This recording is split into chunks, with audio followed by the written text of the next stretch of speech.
دیکھیے ہر انسان محسوس کرتا ہے کہ اس کے اندر کوئی خیر کا جذبہ بھی ہے اور شر کا مادہ بھی ہے. خیر و شر کی ایک جولان گاہ ہے. انسان کی شخصیت کا جو اندرونی پہلو ہے اس کے اندر ایک خیر و شر کی کشمکش مسلسل چلتی ہے. چنانچہ جدید سائیکالوجی نے بھی آپ کو معلوم ہے کہ جس کے بابا آدم اب فرائیڈ شمار ہوتے ہیں، انہوں نے انڈ اور لیبیڈو، یہ تو ہے حیوانی تقاضوں کے لیے. بھوک لگتی ہے، پیاس لگتی ہے، کوئی چٹخارے بھی، زبان جو چٹخارے بھی مانگتی ہے، یا یہ کہ جنسی لذت ہے، تلذذ ہے جو انسان حاصل کرنا چاہتا ہے، یا یہ کہ جیسے تمام حیوانات کو آرام کی بھی کچھ نہ کچھ ضرورت ہوتی ہے، انسان کو بھی، یہ تمام اس کے حیوانی تقاضے ہیں. لیکن اس کے ساتھ ہی وہ کہتا ہے کوئی ایگو بھی ہے انسان میں، کوئی خودی بھی ہے، کوئی انا بھی ہے. انسان نرا حیوان نہیں ہے.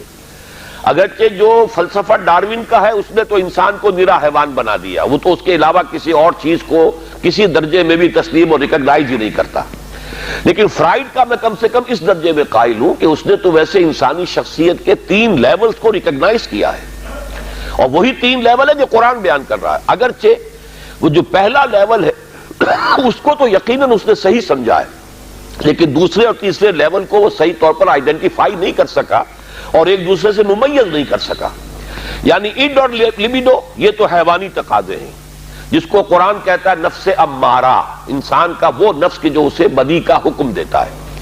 اس لیے کہ ظاہر بات ہے پیٹ کھانے کو مانگتا ہے، اسے اس سے غرض نہیں کہ حلال ہے یا حرام ہے.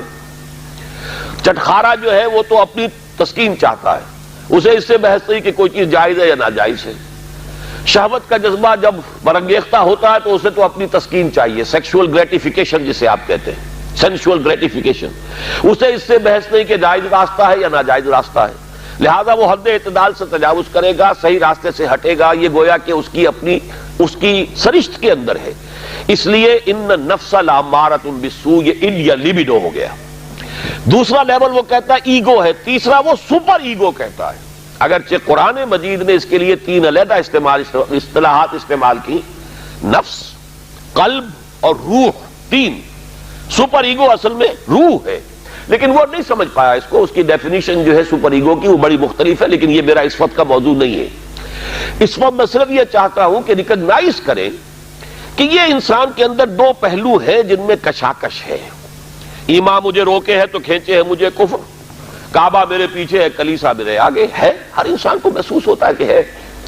اب اس میں ہر شخص یہ سمجھتا ہے کہ اگر کوئی شخص با ہمت ہے، دنیا میں کوئی بڑا کام کرنا چاہتا ہے، ایک تو یہ کہ عام آدمی ہے، حیوانوں کی سطح پر بس اپنے تقاضے پورے کیے اور زندگی بسر کر دی، بتا دی، جس کو میں کہا کرتا ہوں کہ زندگی اس نے نہیں بتائی، زندگی نے اسے بتایا ہے.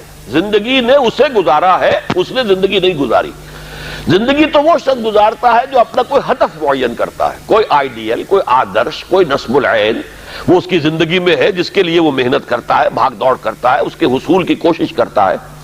اب جو شخص بھی اپنے سامنے کوئی ہدف رکھے گا، مقصد رکھے گا، آدرش رکھے گا، اسے جو کام کرنا ہے اس میں اسے یقیناً اپنے نفسانی تقاضوں کو مارنا پڑے گا، دبانا پڑے گا. ساری رات سوئیں گے اگر پاؤں پھیلا کر تو زندگی میں کہاں اونچا مقام حاصل کریں گے. آپ انگریزی میں بھی محاورہ جانتے ہیں، burning mid night oil, mid night lamp, ساری رات آدھی رات جاگ کر کام کرتے ہیں. تبھی تو یہ کہ جو حضرت علی نے بھی کہا ہے کہ یغوث البحر من طلب العالی ومن طلب العلا سحر اللیالی. جو شخص چاہتا ہے کہ میں موتی سمندر کی تہہ میں سے نکال کر لاؤں تو اسے ظاہر بات ہے کہ اسے سمندر میں غوطہ لگانا پڑے گا. اسی طریقے سے جو زندگی میں اونچا مقام چاہتا ہے اسے راتوں کو جاگنا پڑے گا. ومن طلب العلا سحر اللیالی ومن طلب العلا من غیر قد اضاع العمر فی طلب المحال. بغیر محنت اور کوشش کے اگر کوئی شخص چاہتا ہے کہ کوئی اونچا مقام حاصل ہو جائے تو وشفل تھنکنگ میں وہ اپنی زندگی ضائع کر بیٹھتا ہے، کوئی اونچا مقام حاصل نہیں کر سکتا.